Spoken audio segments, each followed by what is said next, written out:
বিসমিল্লাহির রহমানির রহিম। দেশে ও দেশের বাইরে বিশ্বের যে কোনো প্রান্ত থেকে যারা এই মুহূর্তে গ্রাম পুলিশের খবর ফেসবুক লাইভটি দেখছেন, আপনাদের সালাম জানাচ্ছি। আমি কমান্ডার মুজিবুর রহমান, রাজবাড়ী জেলা থেকে। আজকের বিষয়টি সুপ্রিম কোর্টের আপিল ডিভিশনে আমাদের চলমান আপিল শুনানি নিয়ে লাইভে আসলাম। কিছু জরুরি কথা অল্প সময়ের এই শর্ট লাইভে আপনাদেরকে শেয়ার করব। লাইভে যারা সংযুক্ত হয়েছেন এবং পরবর্তীতে সংযুক্ত হবেন, সকলকে অনুরোধ করব লাইভটি একটি করে শেয়ার করে দিবেন।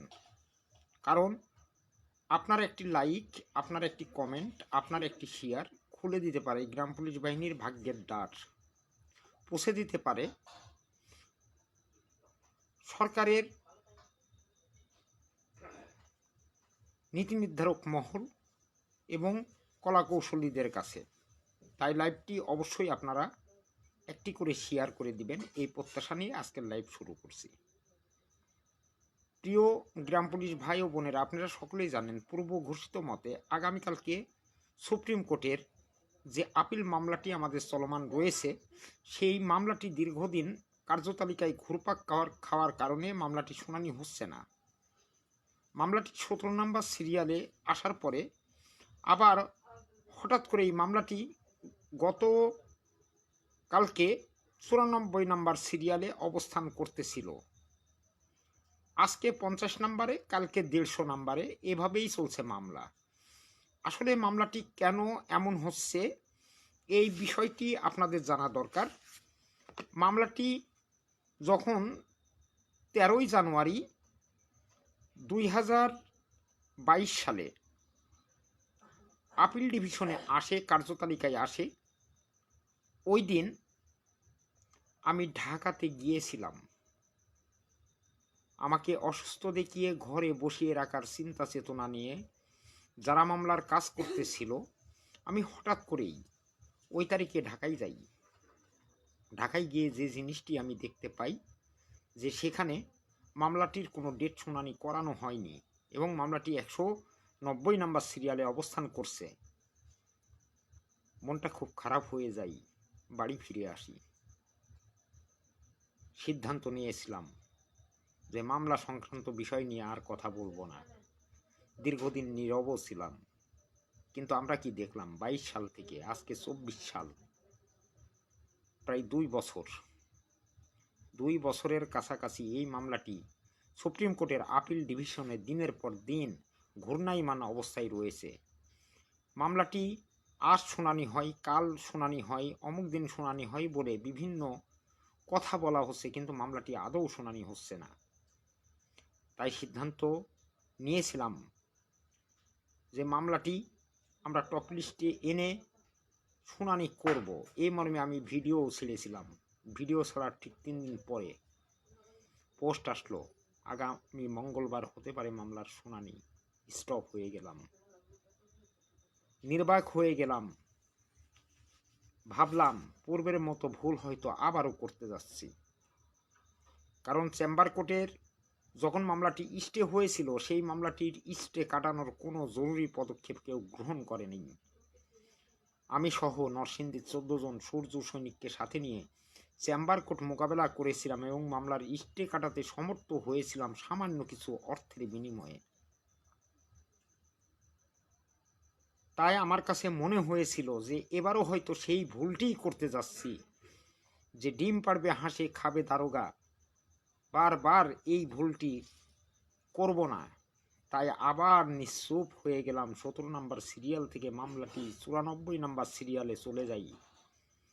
ভাগ্যের দ্বার রুদ্ধ হয়ে যায় গ্রাম পুলিশ বাহিনীর। তাই তাদের ডুবে যাওয়া স্বপ্নকে আবারও জাগ্রত করতে নিজের অধিকার প্রতিষ্ঠার লক্ষ্যে আগামীকালকে অবশ্যই সুপ্রিম কোর্টে উপস্থিত থাকছি এবং সুপ্রিম কোর্টে যাচ্ছি।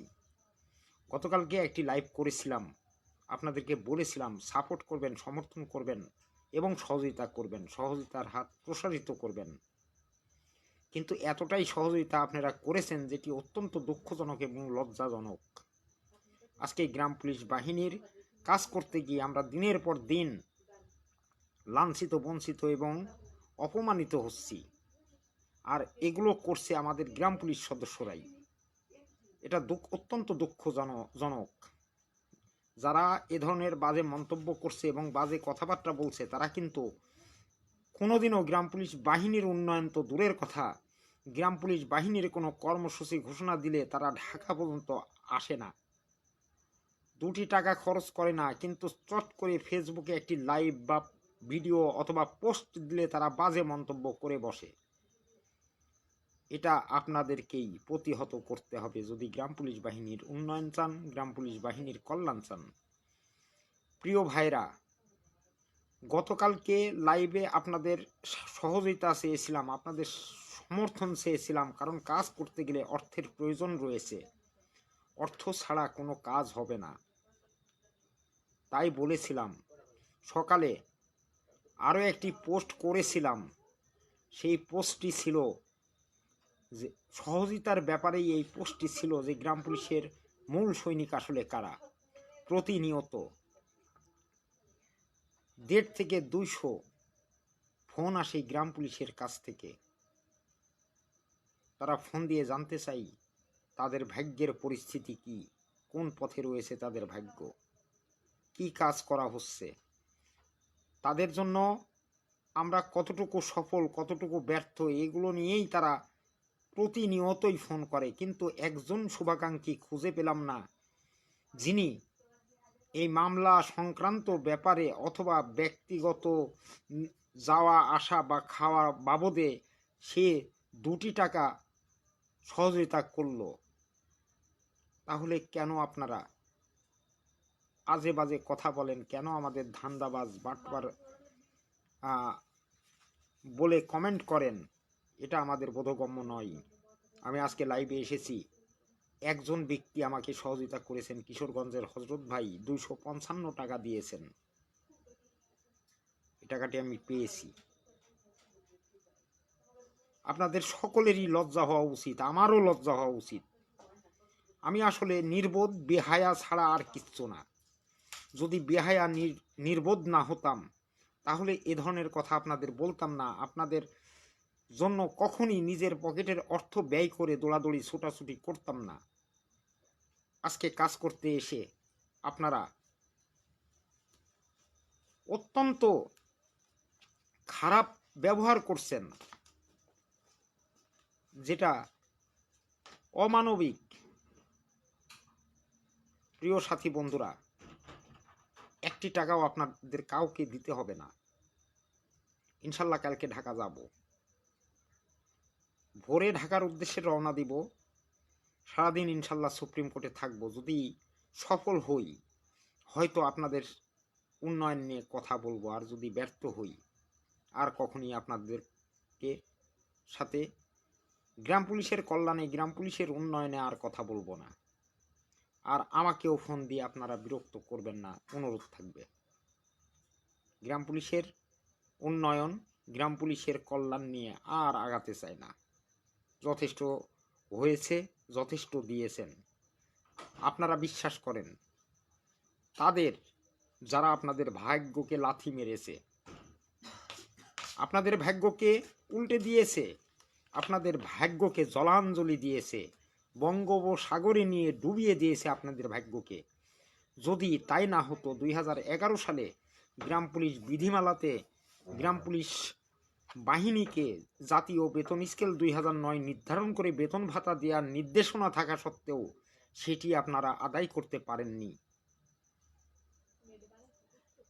আমরা গ্রাম পুলিশরা আসলে বেহায়া নির্লজ্জ একটি জাতি। যদি তাই না হতো, আমরা গ্রাম পুলিশরা কখনোই গ্রাম পুলিশের চাকরি করতাম না। এই যৎ সামান্য বেতন ভাতা, যা 5 দিন যদি আপনি কাজ করেন, রিক্সা চালান, যে বেতন আপনাকে সরকার দিচ্ছে, সেই 5 দিনে কিন্তু তার চাইতে বেশি ইনকাম আপনি রিক্সা চালিয়ে করতে পারবেন। অথচ সরকারের দেওয়া একটি পোশাক তো আপনার কিনতে হচ্ছে না, সেই পোশাকটি গায়ে দিয়ে নিজেকে অনেক কিছু ভাবছেন, নিজেকে পুলিশ ভাবছেন, নিজেকে সেনাবাহিনীর অফিসার মনে করছেন। কিন্তু বেতন ভাতার বেলায় ঠন ঠনা ঠন ঠন।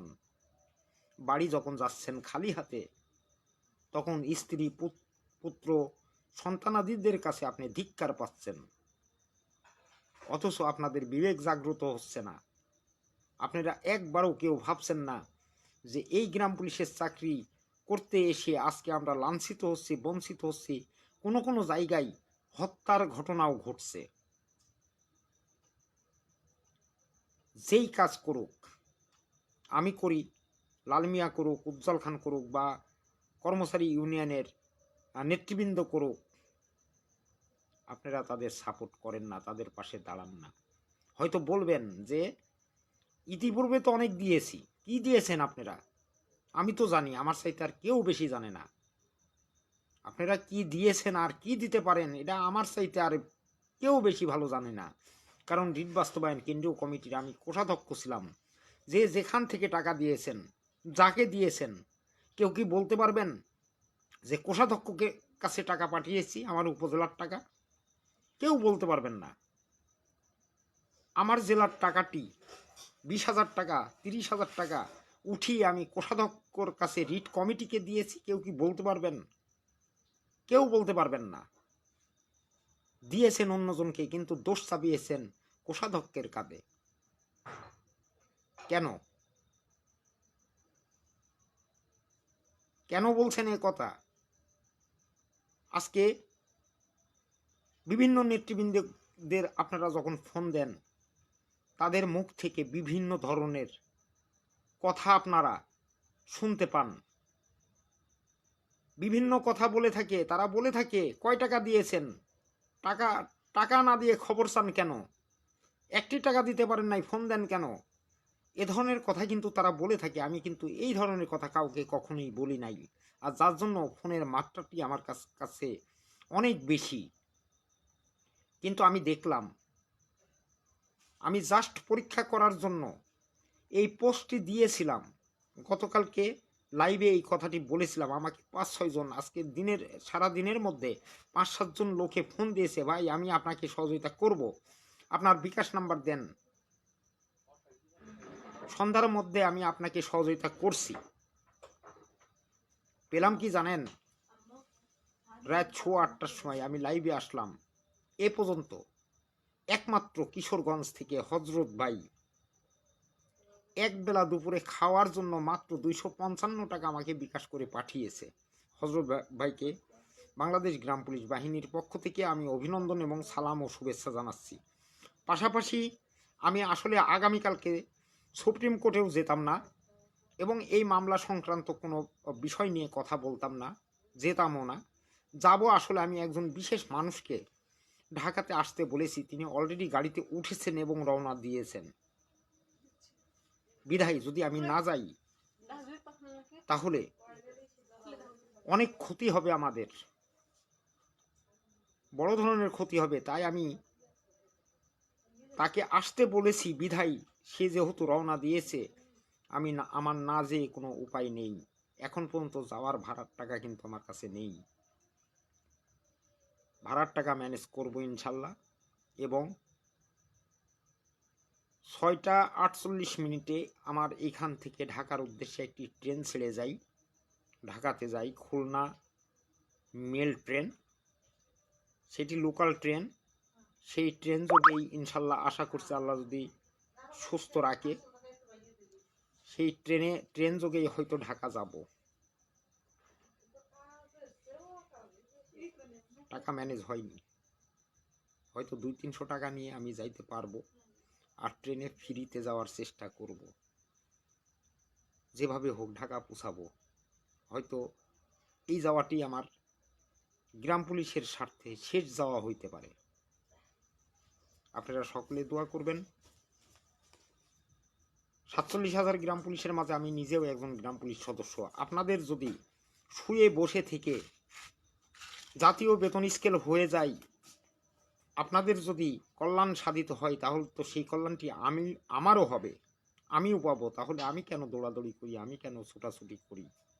ছোটাছুটি করব এবং কাজ করব, বিনিময়ে আপনারা দিবেন ধিক্কার।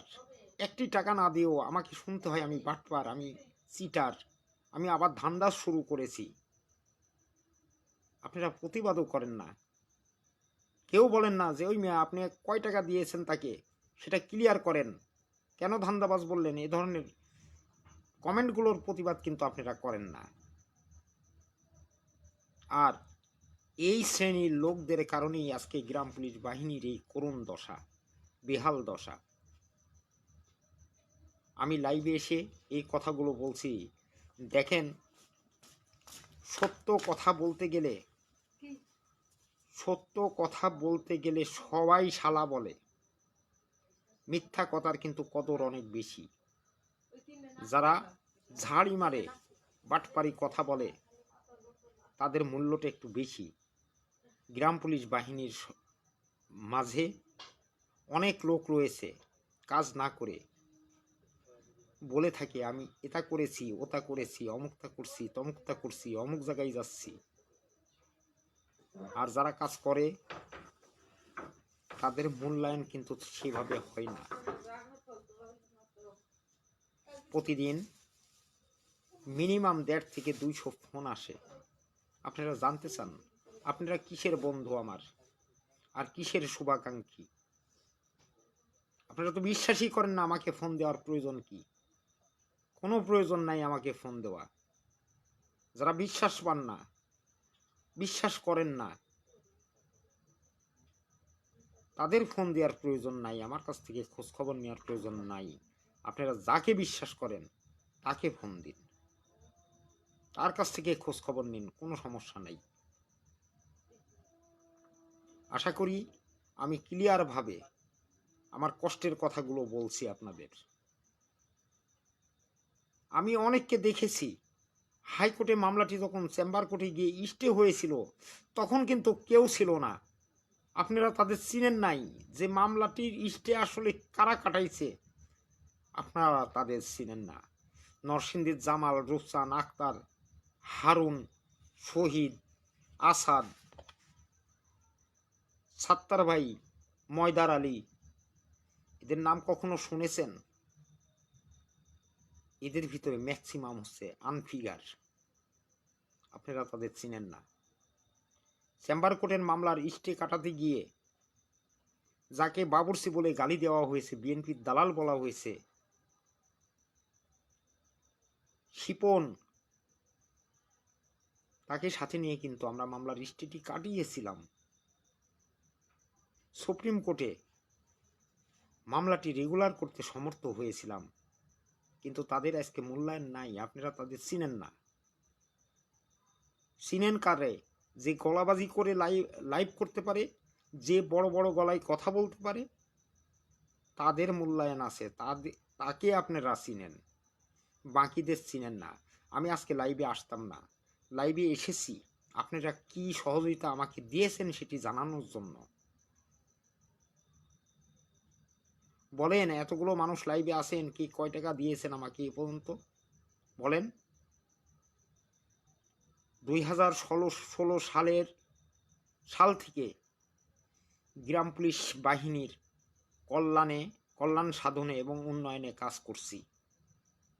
2016 সাল থেকে যেহেতু আমি কাজ করছি, এই 2016 সাল থেকে এ পর্যন্ত কে কত টাকা আমাকে দিয়েছেন এখানে পরিষ্কার করুন। আমি লাইভে আসি, সারা বিশ্ববাসী দেখুক। অথচ বদনাম হয়েছে আমি নাকি গ্রাম পুলিশদের টাকা নিয়ে বাড়ি করেছি, গাড়ি করেছি, অমুক করেছি, এ ধরনের কথাও এসেছে।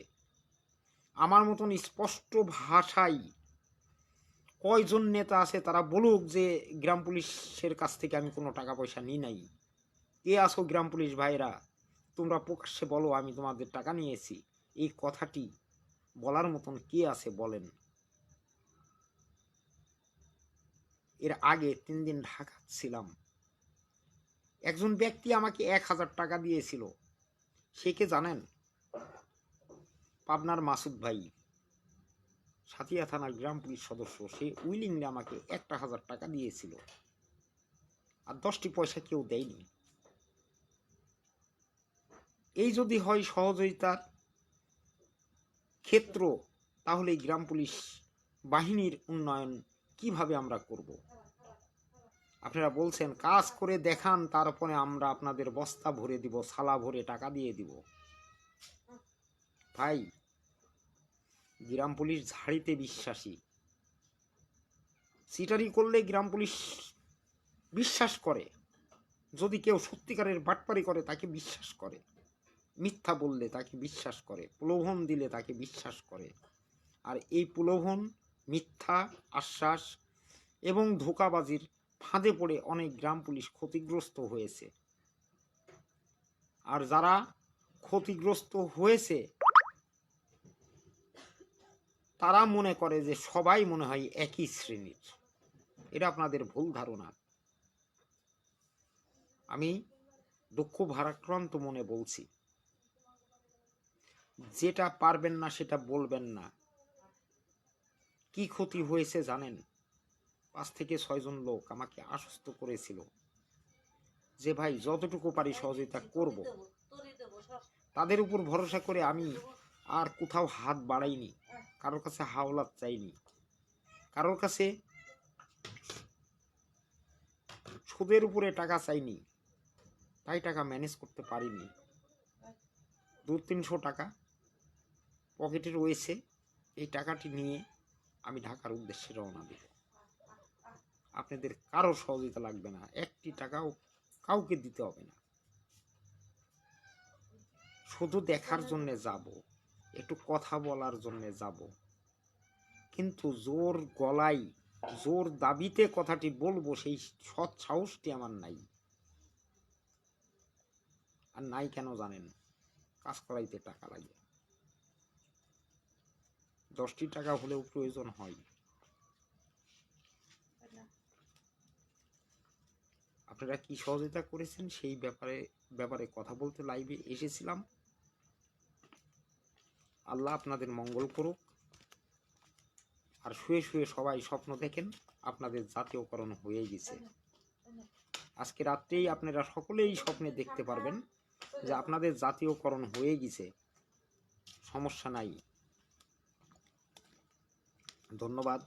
খুব শর্ট টাইমে লাইভে এসেছি, শর্ট টাইম লাইভ করার জন্য এসেছি। ধন্যবাদ। আমি শারীরিকভাবে খুব অসুস্থ, কারণ ডায়াবেটিক্সের ভাগটি অনেক বেড়ে গেছে। আপনারা আমার দিকে চেয়ে হয়তো অনেকে বুঝতে পারতেছেন আমি কতটা অসুস্থ। এই অসুস্থতার মাঝেও যেহেতু আমি একজন বিশেষ ব্যক্তিকে ঢাকাতে আমন্ত্রণ জানিয়েছি আসার জন্য, কোর্টে আসার জন্য আমন্ত্রণ জানিয়েছি, এবং তিনি অলরেডি গাড়িতে উঠেছেন এবং রওনা দিয়েছেন, বিধায় আমাকে যেতে হচ্ছে, তাই যাব। সকলের কাছে দোয়া চাচ্ছি যেন আল্লাহ পাক আমাকে সুস্থ করে দেন। ধন্যবাদ। কথার মাঝে যদি আপনাদের মনে ব্যথা দিয়ে থাকি, কষ্ট দিয়ে থাকি, ক্ষমা সুন্দর দৃষ্টিতে ক্ষমা করে দিবেন, এবং কথার মধ্যে যদি ভুল করে থাকি সকলেই আমাকে মাফ করে দিবেন। কারণ হায়াত মওত দৌলত সবকিছু আল্লাহর হাতে।